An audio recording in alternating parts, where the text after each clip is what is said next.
Do you ever watch the news and you don't know whether to laugh or to cry? I so know your pain.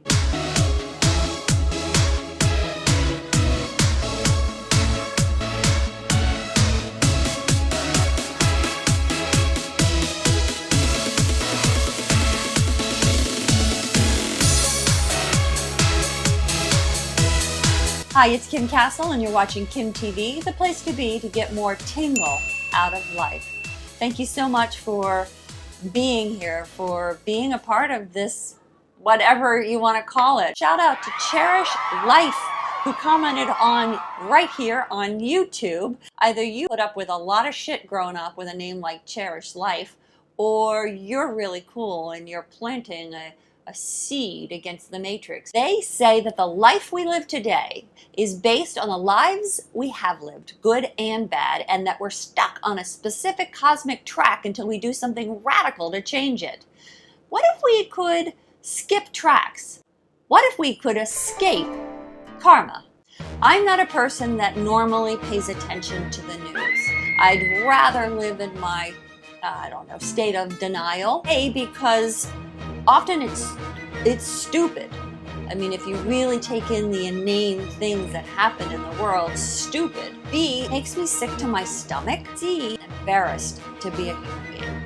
That said, there's a few things that are happening in the news today that I felt called to comment on. Let's talk about Syria. Never in my life did I ever think I would utter that. In its 67-year history, has been one of those countries that most of its life has been in turmoil. I guess you could say it comes from an abusive family, born of strife since its very beginnings. First got its independence, I believe it's from France. Syria is currently run by Bashar al-Assad. Bashar, I want to call him Bashar. Bashar inherited the throne. I guess it's a throne or the presidency, or in his mind it's the same, from his dad, Hafad. He wasn't supposed to take the throne. His older brother was, who was groomed for office, and he got killed in a car crash. Bashar didn't have any plans to be in politics. In fact, he actually studied to be a doctor. He wanted to help people, but his brother got killed, and his father really wanted an heir, and he wasn't going to lose it, with his death. Bashar took over the throne, and what's really fascinating here is, while his own desire was to help people, years later he's killing masses and masses of people just simply to hold on to his place in power. And I think it's quite ironic. He was studying to be a doctor, yet he's killing people. He was a product of his environment. No matter what, even though of his own free choice, he wanted to leave and study medicine and heal people because of his conditioning, because of his nurture, they say, environment. He is now killing people. Syria.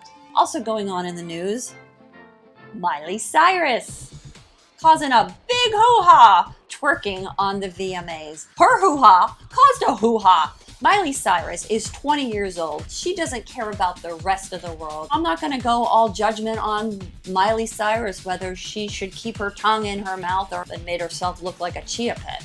Miley Cyrus is a product of her environment. It's a very similar thing than what's happening in Syria. I have a solution. The Dalai Lama principle. Dalai and I aren't really friends. I don't know the Dalai, although I did have a dream with him once. Him and Tony Robbins and me. We were having breakfast, and I really feel like I have a close relationship with the Dalai Lama. I said, "Pass the butter, Dalai." And ever since then, I really feel like he and I are buds. He's the 14th Dalai Lama. Before he was even born, people collectively said, "Hey, there's somebody being born in this village. Let's call him the Dalai Lama." The Dalai Lama represents peace and strength of our culture and our country, and imbues the principles of all that we are and why we're alive and what we're supposed to do as human beings on this planet. So collectively, they all held this new person being born in a certain light. They said, "Hey, you're the Dalai Lama." And he went, "Who?" And they said, "You're the Dalai Lama." And he goes, "Oh, okay, what does that mean?" And they trained him and they conditioned him to be the Dalai Lama. And so he became the Dalai Lama. He became the person to hold these ideas and principles and represent this culture and why that culture is alive and what they're supposed to do on this planet. So much so that when strife and pressure was coming in from China and the Communist Party, he left his own country, took those principles to another country and held those principles. Here is a person who has every right to do what Bashar is doing to his country, killing people, fighting the people in his country that's putting down his culture. Yet, because of his environment, because of all these people that held him in this state, "You're the Dalai Lama, you represent peace, you represent spiritual evolvement on this planet," he became it, he lives it, he espouses it. If we hold people that, hey, you represent this, you're this, and we hold that for them no matter what they're doing, they can't help but become a part of that conditioning. They can't help it unless they're really like a bad seed or children of the corn.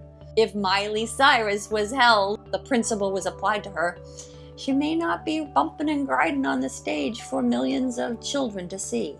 If Bashar al-Assad was held in this principle, he probably would be helping the world see. I'm not getting all political and saying whether we should jump into the Syrian pleasure dome or not. And I'm not saying whether Miley Cyrus, based off of the celebrity that we have adorned her with, has the responsibility of being a role model. Again, heck, she's 20. She doesn't care about anything but herself. And of course, bumping and grinding. I am saying, however, that we, you and me, have the power to change the world simply by how we hold the people in it. If you hold a person up to the best in themselves, they have no choice but to be it. That's how I see it. What about you? Do you think the Dalai Lama principle is crazy? Am I nuts? Or do you think it'd change things in the world or your world? Let me know in the comments below. And if you like this video, me going all political and all, show me some Sally Field and like it.